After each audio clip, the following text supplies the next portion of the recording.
ग्वालियर की जीवनदायिनी स्वर्णरेखा नदी अपने वजूद की लड़ाई लड़ रही है। कभी पूरे शहर की प्यास बुझाने वाली स्वर्णरेखा नदी आज एक बदबूदार नाले में कब तब्दील हो गई है। सुनिए स्वर्णरेखा नदी के दर्द की कहानी उसी की जुबानी।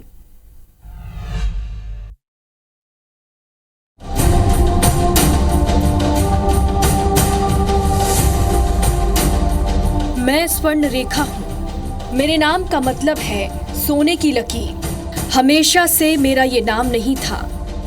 इतिहास की किताबों के किसी पन्ने पर मेरा भी जिक्र है। मैंने कई कालखंडों को समय के चक्र की गति के साथ परिवर्तित होते देखा है।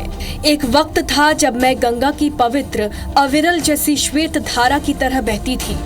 जो मेरे नजदीक आता वो मेरे सुंदर रूप को देखकर खो जाता।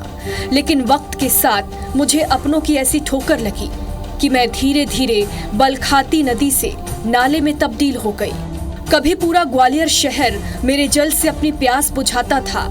उन्हीं में शहर के कुछ बाशिंदों को आखिरकार मेरे इन हालातों पर तरस आ गया और वो मेरी पीड़ा लेकर अदालत की चौखट पर पहुंच गए। ग्वालियर की स्वर्णरेखा नदी जो एक जमाने में ग्वालियर की जीवनदायिनी नदी थी, 5 साल इस सुनवाई को हो गए हैं और आप कागजी घोड़े दौड़ाने का काम कर रहे हो।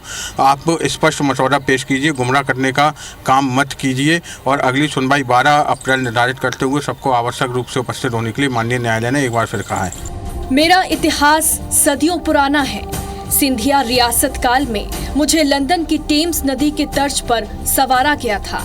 उस दौर के हुक्मरानों की कोशिश थी कि मुझे स्वच्छ, सुंदर और अविरल बनाकर न सिर्फ पर्यटन को बढ़ावा दिया जाए, बल्कि मेरे जरिए लोगों को साफ सुथरा पानी भी मुहैया कराया जाए।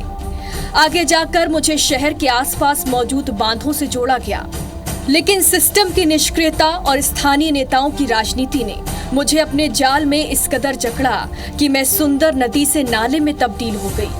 जब नीति निर्धारकों ने मेरी फरियाद नहीं सुनी तो हाईकोर्ट ने मेरा भरपूर साथ दिया। हाईकोर्ट की डबल बेंच ने नगर निगम आयुक्त, वन विभाग के डीएफओ और स्मार्ट सिटी के अफसरों को जमकर फटकार लगाई। हाईकोर्ट ने अफसरों से कहा कि मेरे यानी कि स्वर्णरेखा नदी में क्या ट्रंक लाइन का प्लान है, उन्हें पूरा प्लान बताना होगा। साथ ही हाईकोर्ट ने अफसरों को फटकार लगाते हुए कहा कि आप लोग कंफ्यूज करते हो। सीवेज लाइन स्टेट रियासत काल से चल रही है। आप लोगों ने जो लाइन डाली है वो ध्वस्त हो गई है। साथ ही हाईकोर्ट ने पूछा कि 2019 से 2024 के बीच क्या काम हुआ। नदी के उत्थान में आपसे 2 करोड़ रुपए खर्च नहीं हो रहे। इतना पैसा आप एक मीटिंग में खर्च कर देते हैं। स्वर्णरेखा नाले को लेकर एक जनहित याचिका का माननीय उच्च न्यायालय में विचाराधीन है, जिसको लेकर आज सुनवाई थी। उस पर से नगर निगम के द्वारा पूर्व में भी कई जवाब दिए गए। आज भी एक जवाब दिया गया कि साहब हमने प्रस्ताव भेजा है शासन के पास और हमारी एक टीम आई है, वो पूरे उसको प्लान को मैप को बना रही है, पूरा सर्वे करके उसके बाद फाइनल डिजाइन तैयार करेंगे। कोर्ट ने वो उनके जवाब से संतुष्ट नहीं हुआ।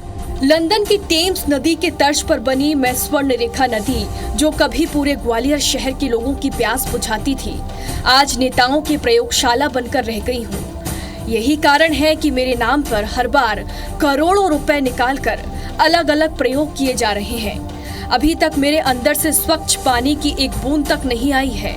स्वर्णरेखा नदी पूरी तरह नाली में तब्दील हो चुकी है, लेकिन अब हाईकोर्ट ने मेरे हालातों पर संज्ञान लिया है और इससे मुझे एक उम्मीद बंधी है कि हो न हो एक दिन मुझे भी न्याय जरूर मिलेगा। ग्वालियर से IBC 24 के लिए नासिर गौरी के साथ ब्यूरो रिपोर्ट।